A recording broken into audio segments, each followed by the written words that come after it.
The U.S. at a crossroads over its support for Ukraine's government and Ukraine's military. It appears that President Volodymyr Zelensky's urgent visit to Washington yesterday may not have secured the money he says Ukraine needs to fight its war against Russia, now a nearly two-year-old conflict. Weijia Jiang is at the White House for us, following all of it. Weijia, good morning. Good morning to you, Tony, and good morning to everybody. After a full day of President Zelensky's in-person and impassionate pleas, Republican holdouts do not appear to be swayed. They're not budging on demands to attach more money for Ukraine to border security changes. President Biden warned that if the political fight continues, the real winner will be Vladimir Putin. Putin is banking on the United States failing to deliver for Ukraine.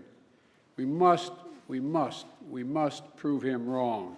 President Biden called on Congress to approve additional aid for Ukraine and called out Republicans who are resisting. If you're being celebrated by Russian propagandists, it might be time to rethink what you're doing. Welcome back. At the White House, Ukraine's President Volodymyr Zelenskyy made his case to the American public amid its waning support for more funding. We are fighting for our country and freedom, and also in Europe, we say for our freedom and yours. The U.S. has already sent $111 billion in humanitarian and military aid to Ukraine since Russia invaded. Zelenskyy spent hours on Capitol Hill in closed-door meetings, pleading for more help.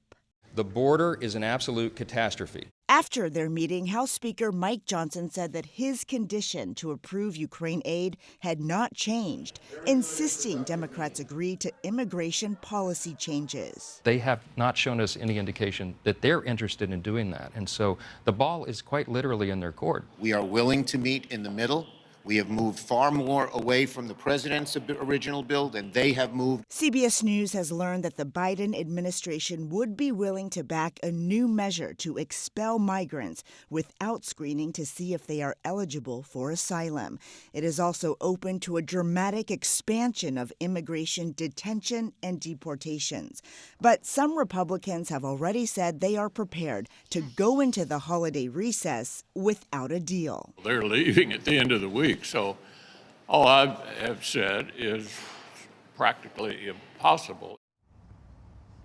Aid for Israel is also tied up in the stalled spending deal. And yesterday, during a closed-door fundraiser, President Biden had some of his harshest criticism yet for Israel's conduct of the war, saying it's starting to lose international support by the, quote, indiscriminate bombing that takes place. The president himself faces criticism for his administration's handling of the war in Gaza, including its refusal to call for a ceasefire. Adriana.